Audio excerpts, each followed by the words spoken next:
Hey guys, today we are talking about this tank, the T-3485M, Tier 6 Premium Russian tank. Stay tuned and find out what its weaknesses are, what its strengths are, and how to play it.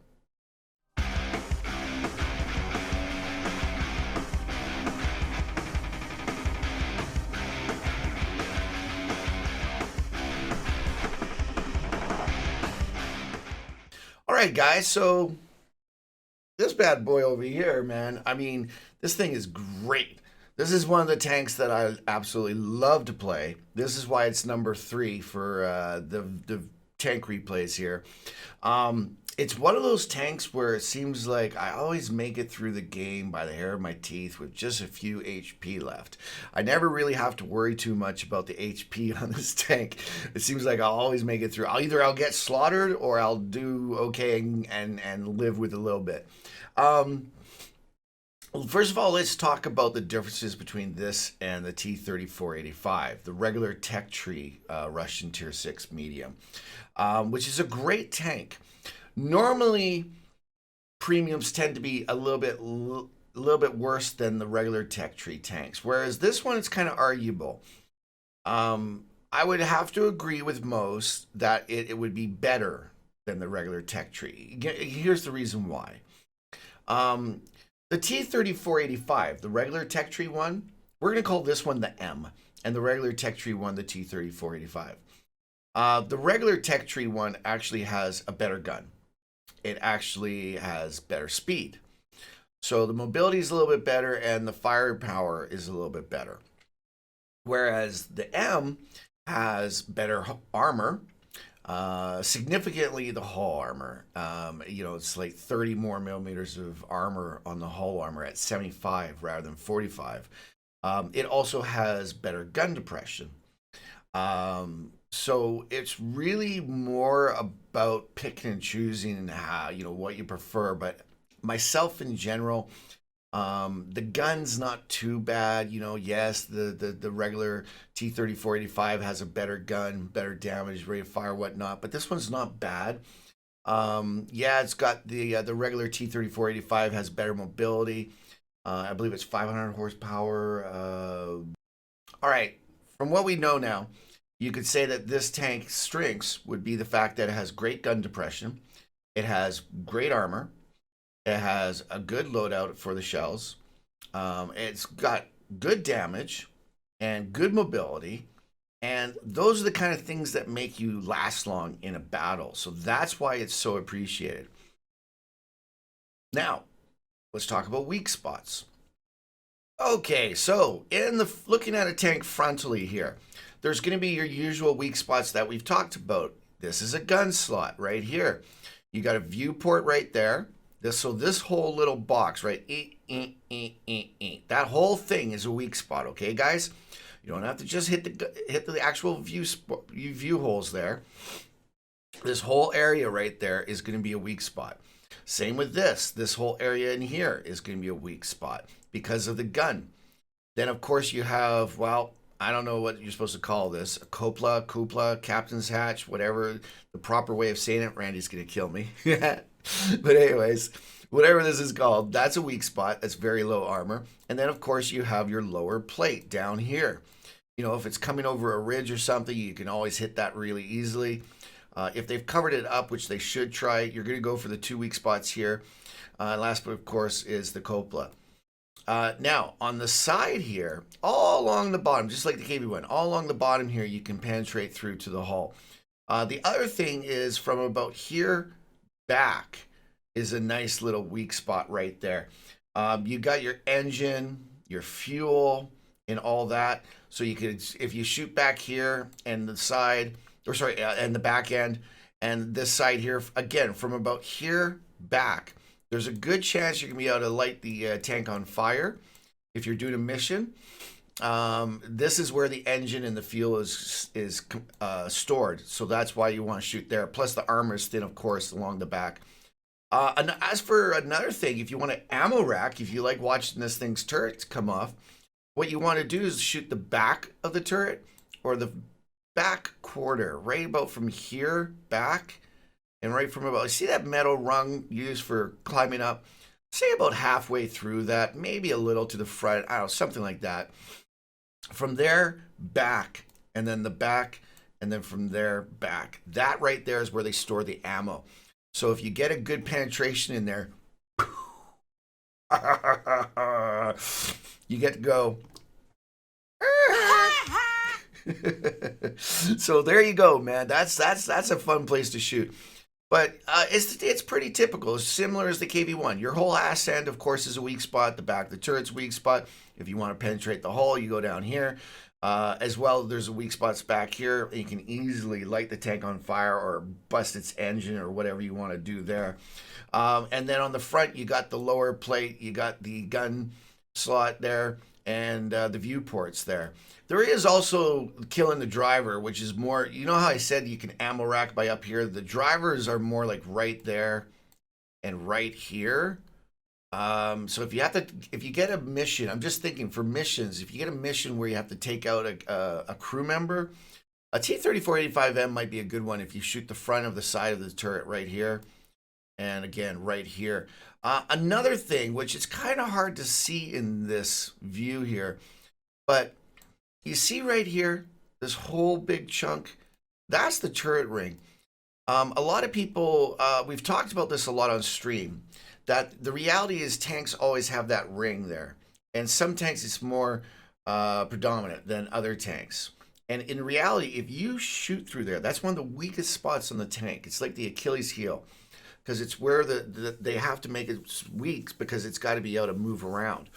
So if you shoot a shell that penetrates in there, man, you're going to do tons of damage. You're going to high roll. It's going to go in and blow everything up. So you ever hear about those, crazy high rolls you get on some tanks? Well, the T-3485M does have quite a significant ring. Okay, like again, that's pretty big right there, that spot. That's as good as getting one of those. That's bigger than the guns, or sorry, the viewport. Look at it. Like the size of it is bigger than the viewport, hands down. So if you can, that's another great spot from any angle. Well, except the back, obviously. You can't shoot it from the back.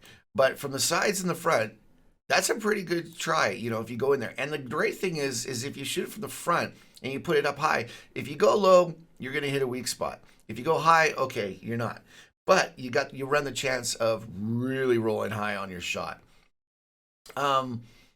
That's about it, guys. There's really not much to this.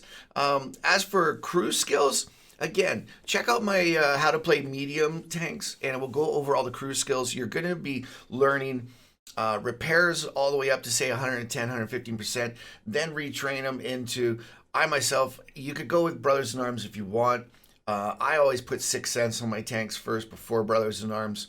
I always make Brothers in Arms my secondary one. If you look over here right now, it will show that it looks like it's the first. That's simply because when I reset like number 3, number 4, I just do it in order. It's like, okay, that one's easy because now all of them have got that and all of them have got that and all, you know what I mean? Like you just reset it in order. That's not actually what you see up here or up there. Yeah, up there. That's not actually the order of how I did it.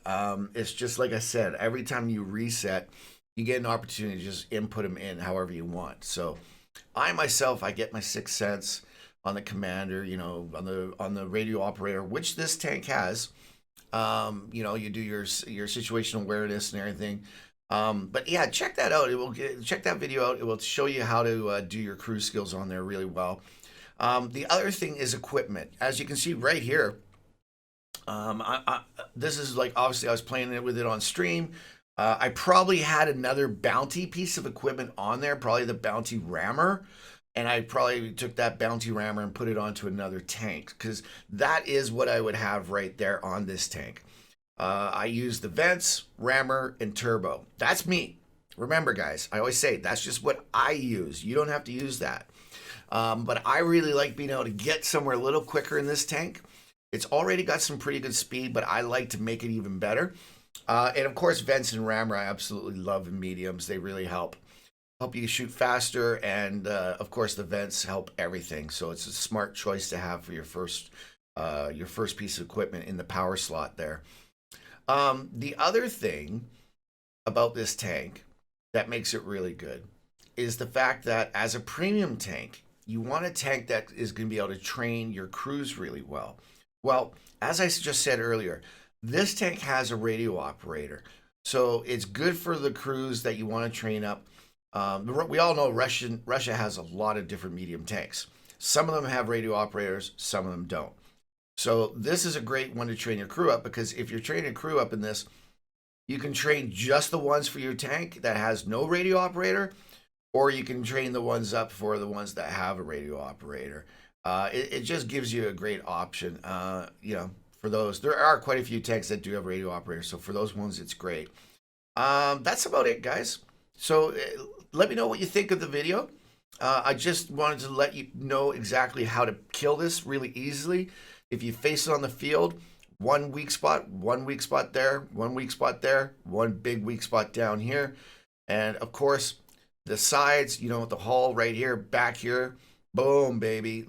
Either get a fire or else take out the engine. If you want an ammo rack, the back end of the turret, all this back end of the turret for an ammo rack, you want to take out the driver right here and here.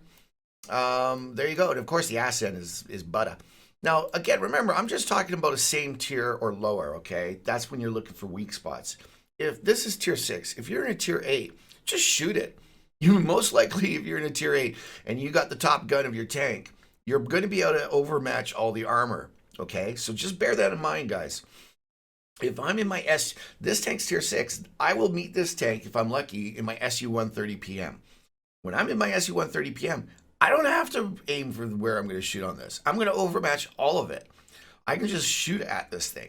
So again, remember, I'm just saying for newer players, remember, I'm talking about same tier tanks, lower tier, or if you have a higher tier but you have the stock gun. Because we all know that sometimes, a tier 7 stock gun will be a tier 5 gun. That kind of thing. So anyways, there you go. You know where to shoot it. And as for defending yourself in it, wiggle it just a little bit, angle it and wiggle it. That's how you're going to keep yourself going, man. If you wiggle, it makes those weak spots in the gun slot and the viewports pretty hard to get in, because everything it's hitting is it's got a great chance to just ricochet. All right, guys? And also when you angle it like this, it also makes it harder too, because this has a little bit of a curve to it, so it's likely to bounce, and it just makes the viewports smaller.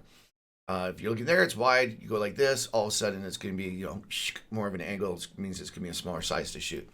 All right, guys, that's it. I'm Mr. BeetleBum. If you like the video, give it a thumbs up, man. And please hit the like button, because it really helps get it into rotation. If you want to see more of these videos, subscribe, set notifications up so you know when they come out. And if you have any questions, come on over to Twitch, man. Come check us out on Twitch. And ask us questions live. We can answer you right away and let you know the answers to your question right after the match. Because after every match in World of Tanks, I always read the chat and see if there's any questions. So that's it, guys. I hope you're having a great week. Hope you enjoy the game. Get out there and grind your battle pass. And until the next time, guys, I'm Mr. BeetleBum. I'm out.